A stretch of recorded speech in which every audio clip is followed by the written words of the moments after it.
What I'm seeing is I see a hungry Crawford, a Crawford that has been looking for the opportunity for a long time, finally getting the opportunity, and really ready to grab. And it's exciting. You know, Terence is freakishly strong. He can punch. He's got good crack. He can fight from both ways. Orthodox, southpaw. He can fight at mid-range, close range, outside. And he can fight going both ways. So it's exciting. It's exciting. I'm going with Terence Crawford. You know, big weight jump, a dangerous fight, but somebody's got to prove to me that they can break Terence Crawford's will and that he can't figure it out against you. Few matchups in boxing history sparked debate quite like a potential showdown between Floyd Mayweather Jr. and Terence "Bud" Crawford. Both men defined their generation's two masters of their craft, two perfectionists of the sweet science. Analysts, legends, and fans have all asked the same question: if they ever shared a ring, who would truly stand above the other? This isn't just a battle of skill, it's a battle of legacy. Mayweather's flawless precision versus Crawford's ruthless adaptability. One of the greatest. He's done shit that Floyd Mayweather ain't done. Like what? Like what? The audience that don't know. He is a two-time undisputed champion. Floyd wasn't a one-time undisputed champion. So he has all the belts in one division and then moved up and got all the belts in another division. I don't know if that's ever happened in the history of boxing. Yes, and he beat the man. And he beat the man. Let's give Terence Crawford his flowers because everything he said he was going to do, he done it. He did. Floyd's record says it all 50 wins, 0 losses, across 5 weight divisions. His career was built on dismantling every style imaginable. Punchers, technicians, pressure fighters, none could solve the puzzle that was Mayweather. His defense, timing, and ring IQ made him nearly untouchable. Floyd Mayweather stopped Conor McGregor in the 10th round to improve to 50-0 in what he says will be his final fight. I actually believe him this time, Max. What's his legacy? Well, he's one of the great pure boxers who ever lived. He is never cheated himself. He always was in condition. He had no off nights. That's why he won every fight. It's one of the reasons. Not because he's one of the best to ever do it, and because he was always prepared over a very long amateur and pro career. Amazing. Another reason is he carefully selected opponents, knew when and where and when and who to fight, and basically changed the paradigm in boxing. I'll translate. He flipped the script. I mean, really, boxing is basically, and this is just the way it is, and I'm a huge boxing fan, and I make no apologies about it, but it is fans and networks essentially exploiting fighters. That's how it works. We demand a level of dedication and risk-taking with your health that's insane, right? Like, someone's getting their head beaten every which way, and if you quit, you don't have heart. You can't be a great fighter, which is true, by the way. It's a blood sport. And Floyd, and usually fighters wind up broke and punch drunk. And Floyd Mayweather flipped the script.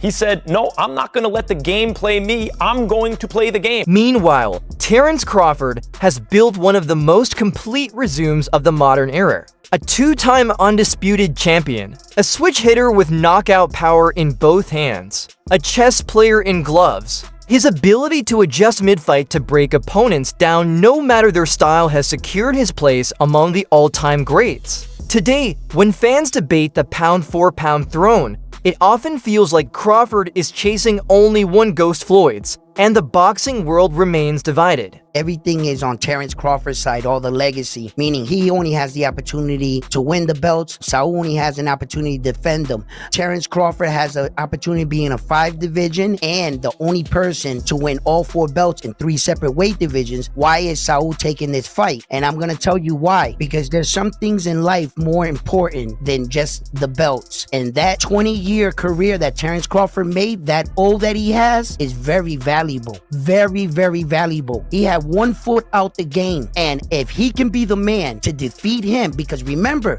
if Saul beats him, Terence Crawford was the first man to get all 4 belts in 2 separate weight divisions. Yes, I beat that champion. Yes, I beat the multiple division champion, and he had the Oscar De La Hoya, who went 12 rounds with Mayweather, believes Floyd still reigns supreme. In his eyes, Mayweather's technical perfection and spotless record make him untouchable in any fantasy matchup.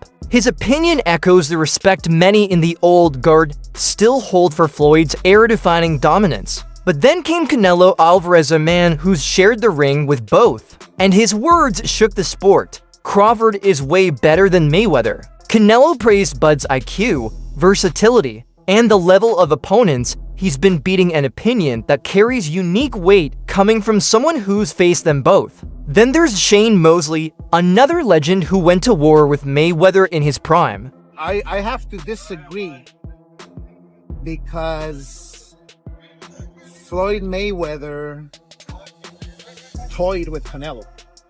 Like, he literally toyed with him. He didn't get hit at all. Not one time. And Crawford, yeah, he's more of a fighter, boxer. Mayweather's more of a boxer. But I have to disagree. I think Mayweather is much more superior than Crawford. Not just because he beat me and it was a close fight, whatever, you know, or that I stepped in the ring with Mayweather, but I really feel that technically Mayweather's a better fighter. You faced Mayweather, what, you were 23 years old, I believe? 23. And Just again, turned 23. yeah, you just turned 23. You didn't have a lot of seasoning. I know people say, oh, he had a lot of fights. Well, you didn't have an amateur career. You started boxing at 15 as a pro, right? Yeah. So you gave up the weight concession. You gave up the rehydration clause. And I always thought if you would have faced him, you know, with some more seasoning, it would have gone differently. You know, he deserved the position in that moment because, you know, Floyd Mayweather is one of the best fighters in the boxing history, and he deserved the position in that moment. You know, I try to make history, and I try to put myself in the very top in that moment, but for some reason doesn't happen, right? And yeah, like you say, if I had that fight with Miguel Angel Cotto first and all these kind of fights, and then fight Mayweather, maybe go in the different way. But you know, we never gonna know. And I learned what from that fight, and like I say, things happen for a reason. Mosley leans toward Crawford too, saying Bud's power, rhythm, and unpredictability make him more dangerous and complete than Floyd. Yet even he admits, Mayweather's defensive brilliance and discipline make him one of the hardest puzzles in boxing history. So who truly takes the crown? Who you think's better out of those two, Crawford or Mayweather? I think Crawford is better, bigger. Like he's actually, he moved in weight class, and I would say Crawford is a better fight all around fighter. Mayweather is really good too, though. You can't knock him as well. You know, he's very talented. It would have been a tough fight, but I think Crawford would have had the edge over Mayweather because of the long arms and because it's bigger. You know what I'm saying? And he would have kept him at bay. It would have been hard for Mayweather to counter, maybe. But Mayweather's definitely a technician. I mean, it's, like Crawford said, you know, Mayweather has his era, and Crawford, this is his era. Floyd's genius or Bud's grit? That's a question boxing fans may never stop asking.